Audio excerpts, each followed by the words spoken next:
Hello everyone! Ayan, ito yung ganap ko noong nakaraang day off ko mga ami. Ayan guys.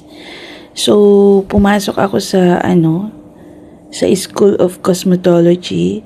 So, yung first term namin ay yung pagkukulot. Bale, sabi ng teacher namin ay 5 klase ng pagkukulot sa first term. Ayan. So, tinuturuan ko yung kasama ko dyan guys kasi yung first session namin wala siya, na busy siya. So, parang Jollibee lang, bida-bida. Paturo-turo ako pero nakaisa na siya pero ako wala pa. Ayan, ganyan talaga pag Jollibee na. So, nai-stress na ako dyan guys. Palagi kong tinatry pero hindi ako satisfied sa aking ginagawa. Gusto ko kasi malinis yung pagkakagawa. And then, nag-try.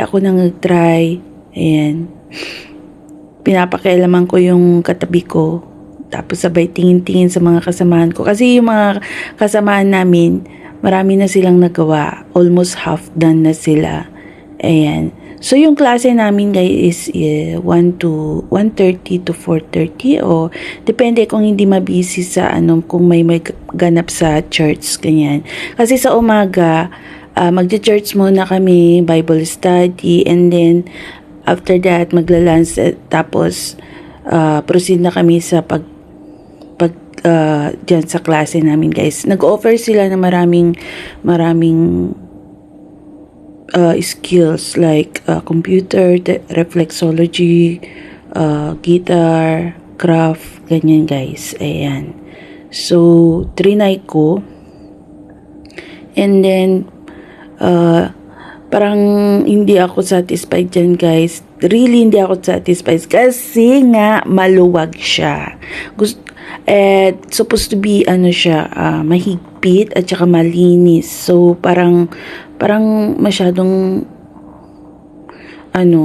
makapal or whatsoever. Hindi ko pa kasi alam yung technique niyan kasi first time ko.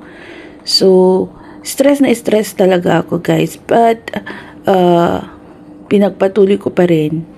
Ayan. So, nung nakuha ko na yung technique guys, ayan na. Nakarami na rin ako, finally. Ayan. So, tuwang-tuwa ako sa aking first attempt. Ayan. So, more tune guys for more videos on this course. Thank you for watching. Bye! Subscribe na rin po kayo at click the bell notification and like my video. This is the vlog for today. Thank you!